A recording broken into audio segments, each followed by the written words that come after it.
quarter, they were walking the ball up. Walk. They were just passing it around. They were just going through the mud, shooting shots. Brick. And then the second quarter, Caitlin Clark said, "Oh, it's time to go rogue. Oh, it's time to do my own thing. Pull up, bang. Pull up, bang. Pull up, bang. Turn around, fade away, midi, bang." There is a really peculiar phenomenon going on in Indiana at the moment, and it goes beyond the victories, defeats, and arguments. On camera.it is a truth that one of the most talented female basketball players has ever produced continues to have to battle the team that surrounds her in order to do what she was destined to do, score 6 points. The Indiana Fever is what? Scored in the first quarter of a home game against the 5-12 Phoenix Mercury, not 16.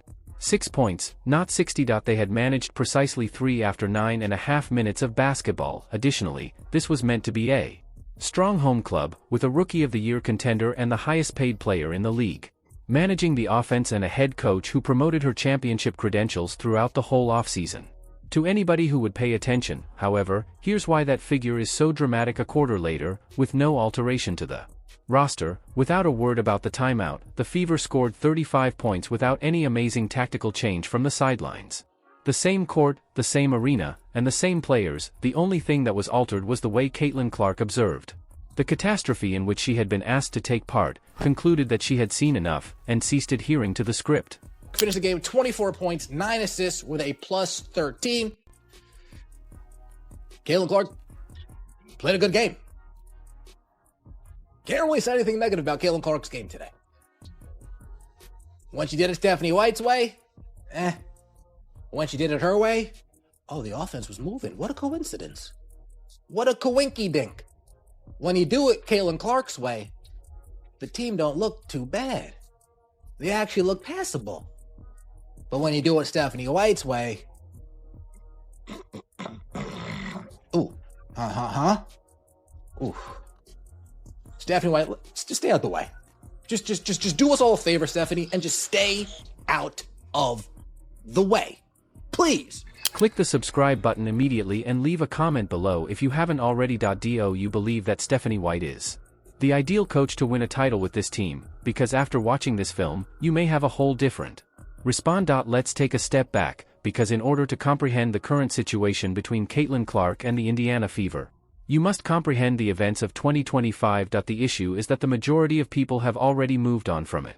Caitlin Clark was the current WNBA Rookie of the Year going into the 2025 campaign. She had recently shattered the rookie's all-time assist record. She had virtually completely revived this franchise. Independently, her body just collapsed after the electrifying trajectory. It began with an injury to the left quad. Before she had even settled into the season, she was in training camp. Another distinct left quad sprain put her back on the shelf, followed by a sprained left groin, then, almost offensively, an injury to her right groin. 4 distinct setbacks in the lower body. During the course of a single summer, she was not present at the WNBA All-Star Game, which was, incidentally, hosted in Indianapolis. For the first time ever, her moment and her city are gone. In all, she participated in 13 games in 2025.13. What exacerbated the situation? This was mentally complicated. The Fever almost reached it to the WNBA Finals without Caitlin Clark. They nearly eliminated the eventual winner Las Vegas Aces, which was fantastic news for the organization and extremely unsettling information for the story around Clark's significance, because all of a sudden there was silence. Unstated query that the team is discussing: does she really need to get her way, or can we just compete? Operating our system. Even Caitlin Clark underwent months of recuperation, several injuries to the lower body are. It's hard mentally as much as physically. Something broke every time she was about to go back. However, she was prepared for the 2026 preseason, scoring 17 points and dishing out 12 assists in her first game back, declaring to media that she was completely well when she left the Puerto Rico tournament as MVP. She had done everything correctly, and the figures from 2026 demonstrate that she was being honest. During this season's early hot phase, the average stats for Caitlin Clark are 24.3 points, 5 rebounds, and 9 assists. She became the WNBA's fastest player to score 250 points and 100 assists in a single season, surpassing the previous mark by 3 games. She was named Eastern Conference Player Of the week, she was the Eastern Conference's top player with 76 points in a single week. Then, with seconds remaining and a 1-point deficit against the Washington Mystics, she stepped out and made a game-winning three-pointer. The first time in her professional career that she won a walk-off game. That player is not deteriorating, that player didn't require to be reduced in size or redistributed into a system of equal opportunity. It's a talent that spans generations, performing to the best of her abilities, and for some reason, this hasn't been sufficient to put an end to the pandemonium that's circulating around the Indiana Fever from all sides. 30-point game. I know you're on pace for that. I know you're on pace for a 30 and 10. I get it. But everybody needs to eat here. We're all inclusive here in Indiana. We need to make sure everybody eats. So what I'm going to do, I'm going to sit you down and we're going to let Kelsey Mitchell get her points in the third quarter. Yeah! Woohoo!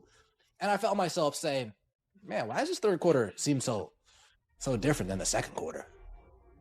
Oh, because we're playing inclusive. This is where the story becomes truly unsettling, so let's discuss what everyone observed on camera.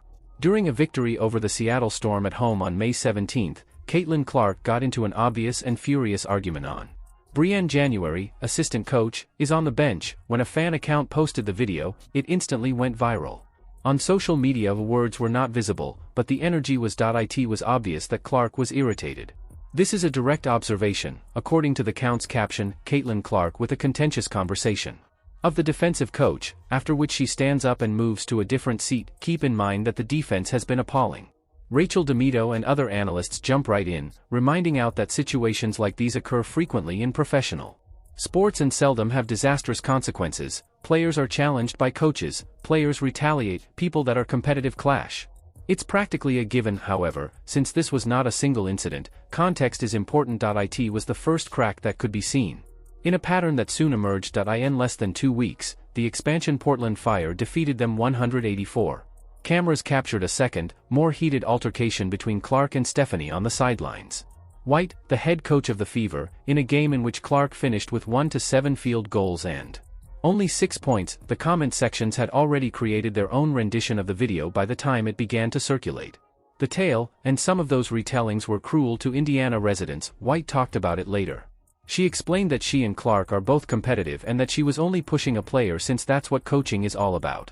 Stubborn and more alike than different, which, when interpreted with compassion, is precisely what a competent coach might say. However, followers of the Fever who had already seen the press and the distribution of minutes conferences where White was questioned about Clark's performances and managed to give credit. The entire gang, those fans weren't feeling giving, and then something happened that made things worse.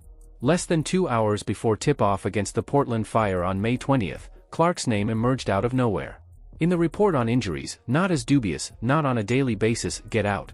Back rigidity. Additionally, this would have been a totally ordinary and commonplace occurrence. A back pain causes elite players to miss games. She hadn't been hurt, save from one thing. Report at all prior to such declaration, even though she had been absent from practice all day. Prior to the fact that she had been clearly dealing with back problems since the first game of the WNBA saw that at one point during the season, he was using a back wrap while on the bench to control the pain. The league released the Indiana Fever received a formal warning for failing to report an injury. Conspiracy theories also surfaced. Instantly, loudly, and from every possible direction. Was the wound genuine? Was this a penalty at all?